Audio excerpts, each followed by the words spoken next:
Welcome to Jen's Daily Dish.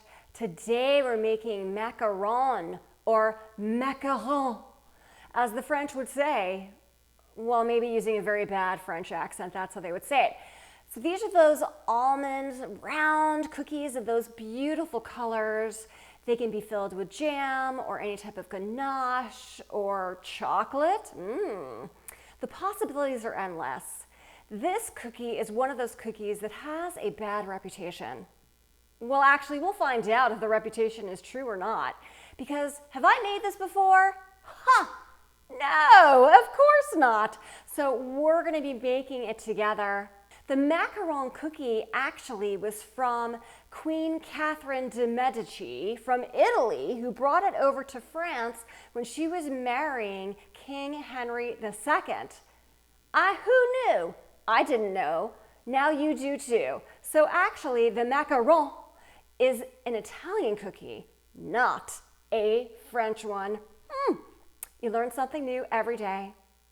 We're also making this because, come on bakers and non-bakers, we're making macaron. They're not meringue cookies or angel food cake. They're macaron made with almond flour, all about it through. They're light and fluffy and so tasty too. Come on all, let's give it a try and make macaron.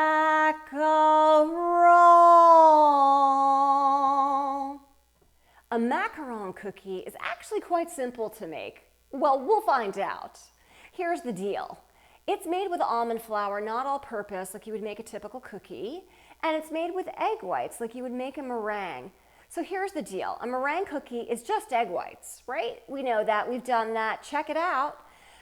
We've also made angel food cake, which is taking that meringue and adding flour in. So in this case, we're making the meringue, but we're adding almond flour to it. So it's an interesting mixture, and that's what makes these cookies light and fluffy, but also gluten-free. Almond flour, confectioner sugar. Process together for about 20 seconds. Sift to remove any large pieces, and it all will also aerate this mixture. Egg whites. Salt, cream of tartar, water,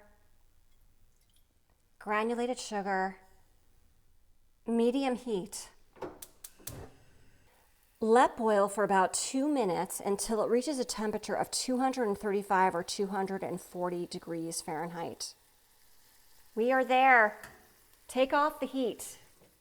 Immediately start beating your egg whites as soon as your simple syrup is done. It's holding peaks all right. We are ready to add in the simple syrup. Slowly add your syrup. This replaces the granulated sugar that you would typically add in. We're going to fold in the almond flour, a little bit at a time.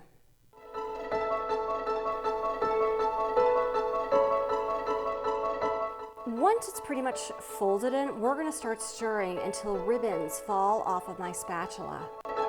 Seems contrary to what you should do, but this is what the recipe says.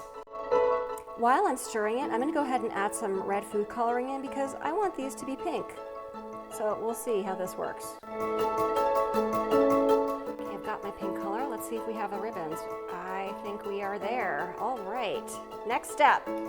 Note, it's very liquidy, so I'm going to use a teaspoon scooper instead of the piping bag method because I think I just may fare better.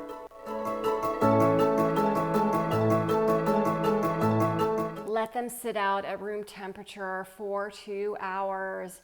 This is where I believe the almond flour is just going to absorb all of that sugar and it's going to come together in a chewier cookie. Because remember, there's no leavening in this. No baking powder, no baking soda, no yeast, no nothing. So these cookies aren't going anywhere. How they exist on your baking sheet right now is probably how they're going to come out of the oven. We'll see. Preheat your oven to 275 degrees at the end of the 2-hour cycle. After 2 hours, you should be able to touch the top and come away with a clean finger. We are ready. Into the oven for 25 to 30 minutes until they're a little firm. All right, let's check to make sure that they are firm to the touch. They are ready to take out. Let them cool directly on your cookie sheet and then put on whatever you want. I'll be using raspberry jam on mine for some raspberry macaron.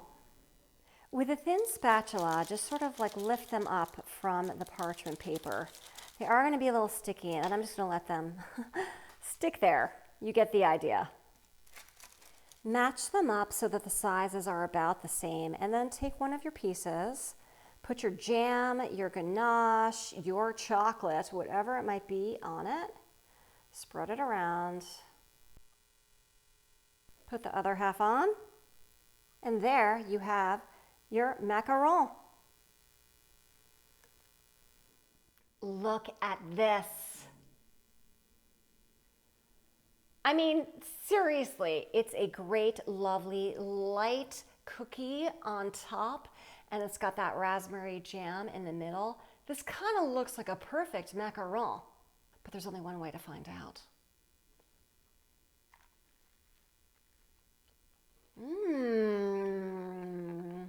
Just like a perfect macaron is a little bit chewy and has that sweetness in the middle, but that crackle on top as well. Yay! Come on, seriously, if I can make a macaron for the very first time in my life, on camera, you watching me, you can too. Seriously, it wasn't so hard. There were very few ingredients. Sure, you had to make that simple syrup, but that was pretty easy too. Seriously, really and truly, if I can do this for the very first time, you can too. Don't forget to like, subscribe, turn on those notifications, and check me out on Instagram.